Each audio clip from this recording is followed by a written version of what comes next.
नमस्कार दोस्तों, आपका बहुत बहुत स्वागत है हमारे चैनल भगवत गीता ज्ञान में। आशा है आप सब लोग कुशल होंगे।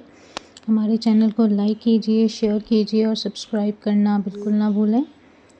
आज हम बात करने जा रहे हैं हनुमान जी के जन्म के बारे में कि किस तरीके से हनुमान जी का जन्म हुआ था, उनकी जन्म की क्या कथा है, तो उनके बारे में आज हम बात करेंगे।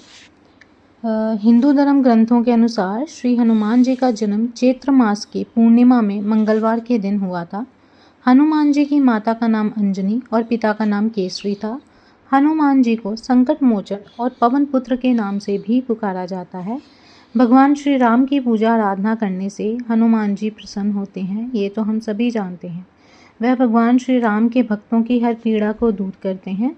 ऐसी मान्यता है कि जिस घर में भगवान श्री हनुमान जी की पूजा आराधना रोज़ होती है, उस घर में कोई भी नकारात्मक शक्तियों का वास नहीं होता है।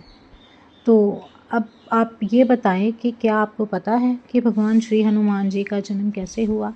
अगर नहीं पता तो चलिए जानते हैं इस कथा के ज़रिए। तो शुरू करते हैं श्री हनुमान जी की जन्म कथा। एक बार भगवान इंद्र ऋषि दुर्वासा द्वारा आयोजित स्वर्ग में एक औपचारिक बैठक में भाग ले रहे थे। तब उस समय हर कोई एक गहन मंथन में डूबा था। पुंजिक स्थली नाम की एक अप्सरा अनजाने में उस बैठक में विघ्न पैदा कर रही थी। तभी ऋषि दुर्वासा ने उसे ऐसा नहीं करने को कहा। ऋषि दुर्वासा की कही गई बातों को उस अप्सरा ने अनसुना कर दिया। ये देखकर वो नाराज हो गए। तब ऋषि दुर्वासा ने उसे श्राप देते हुए कहा कि तुमने एक बंदर की तरह काम किया है, इसलिए तुम उसी प्रकार एक बंदरिया बन जाओ।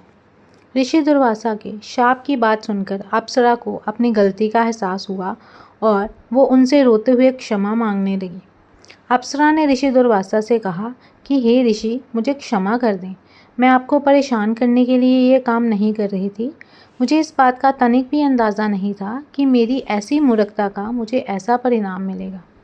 ऋषि दुर्वासा ने उसकी विनम्र विनती को देखकर अप्सरा से कहा कि हे प्रिय, तुम रो मत।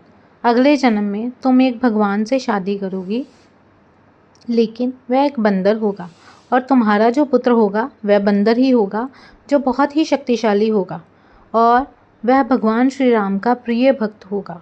ये सुनकर पुंजिक स्थली ने ऋषि दुर्वासा को नमस्कार करते हुए दिए गए श्राप को स्वीकार किया। तब माता अंजना का जन्म बंदर भगवान विराट से हुआ। जब माता अंजना विवाह योग्य हो गई, तब उनकी शादी बंदर भगवान केसरी से हुई थी। इसके बाद माता अंजना अपने पति के साथ सुखी वैवाहिक जीवन व्यतीत करने लगी। अंजना और केसरी एक शांतिपूर्ण जीवन व्यतीत कर रहे थे। एक दिन शंखबल नामक जंगली हाथी ने अपना नियंत्रण खो दिया और हंगामा खड़ा कर दिया। कई लोगों की इस हंगामे में जान चली गई। कितने ऋषि इस वजह से अपना अनुष्ठान पूरा नहीं कर सके। भगवान केसरी श्री शंखबल से बेहद प्रेम करते थे। भगवान केसरी ने अपने प्रिय हाथी को जब मार डाला तो वह बहुत शोक में डूब गए। ये देखकर संतों ने उन्हें ये वरदान दिया कि तुम्हारे घर एक बच्चा जन्म लेगा जो बहुत ही शक्तिशाली और हवा की शक्ति और गति के बराबर रहेगा। तब इस प्रकार भगवान केसरी के घर में माता अंजना ने भगवान श्री हनुमान को जन्म दिया। यही उनके जन्म की कहानी है, इसलिए उन्हें अंजनी पुत्र और पवन पुत्र भी कहा जाता है। तो ये थी कहानी श्री हनुमान जी के जन्म की कि किस तरीके से उनका जन्म हुआ। और आशा है आपको हमारी ये जानकारी पसंद आई होगी। अगर आपको हमारी ये जानकारी, ये कथा आपको अच्छी लगी तो हमारे चैनल को लाइक कीजिए, शेयर कीजिए और सब्सक्राइब करना बिल्कुल ना भूलें। जय श्री राम, जय हनुमान जी। धन्यवाद।